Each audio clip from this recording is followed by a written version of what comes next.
This video is sponsored by Change Checker. When I was 2, it snowed on Christmas Day.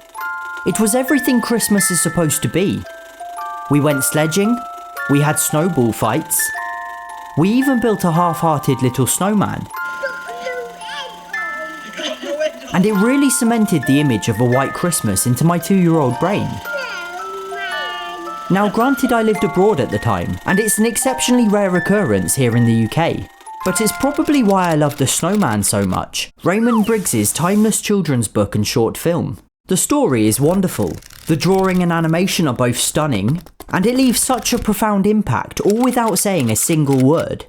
It's a tale so beloved that the UK has just released a second Snowman 50p coin, after the overwhelming popularity of last year's. So I thought I'd head down to Brighton for the day, to visit some of the landmarks from the story, and to buy the necessary items to build a snowman of my own.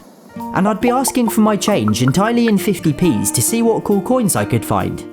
For those unfamiliar, Brighton is about 50 miles south of London, and is the UK's most popular seaside town. It's also the happiest place to live in the UK, and is the country's LGBT capital, with Brighton Pride attracting 500,000 visitors every year. It's just got that truly British seaside feel, without feeling run down or past its prime. And it's home to James, the young boy who built the snowman. Our adventure begins at a rather peculiar building. So we're currently at the Brighton Pavilion, where James and the snowman fly over in the story. After the snowman comes to life and the pair take to the skies, it's this unusual building that they first fly over. It's a former royal palace, built at the end of the 1700s in the style of British India, and is one of the most recognised symbols of the city. Its exotic domes and spires are overwhelmingly beautiful, and it provided the perfect opportunity to escape the cold and watch the ice skaters over a hot chocolate. So I've just got a load of change from the cafe, so no,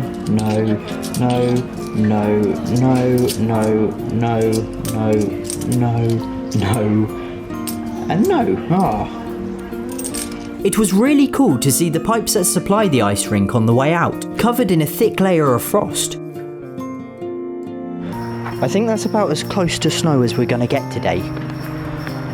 Whilst my personal image of a snowy Christmas may have come from that day when I was 2, for the rest of the UK the idea first came from Charles Dickens, who features on a coin of his own. His book, A Christmas Carol, very much defined Christmas as we know it today. Before its release, the holiday had become almost forgotten by the general public, but his tale reinvented it, popularising the notions of singing carols, being charitable and gift-giving, and of course snow. And I think it's wonderful to see books still playing such an important role in our Christmas traditions even now, over a century and a half later. Next we headed inland, to some of the quirky and independent shops the town is so well known for, and I immediately had some luck finding the perfect hat in an old curiosity shop. But that luck didn't extend to my change. No, and no, nothing so far. And then it was on to Brighton Palace Pier, again over which James and the snowman fly on their adventure. It's this scene that is depicted on last year's snowman coin.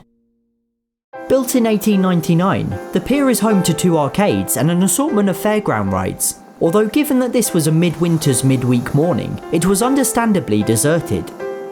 We had the pier almost entirely to ourselves, and I even managed to hit the jackpot on one of the machines. I'm kidding, of course, it was a change machine. I can't help but constantly scan the 10p machines, just hoping I'll see one of the A to Z coins.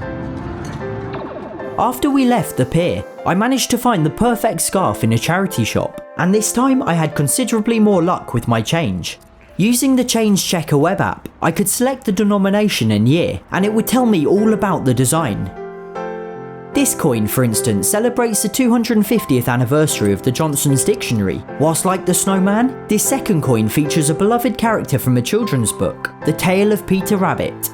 But it's the third coin that excited me the most, based on Paddington Bear, another iconic children's book character.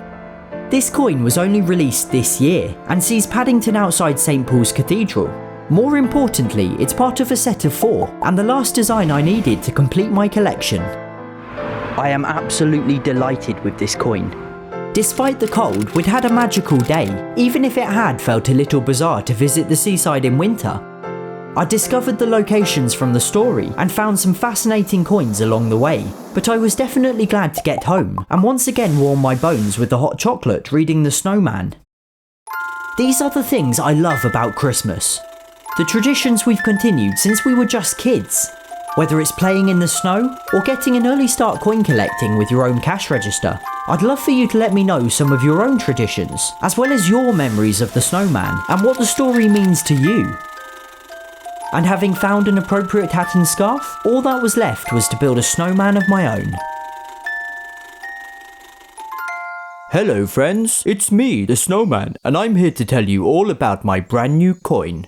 They're available from the Change Checker website for only £4.50 plus postage and packaging, and they make the perfect gift for a loved one this Christmas. I've put a magical link in the description where you're able to buy your very own. I've got to go now, but I do hope you have a wonderful Christmas and that all your wishes come true.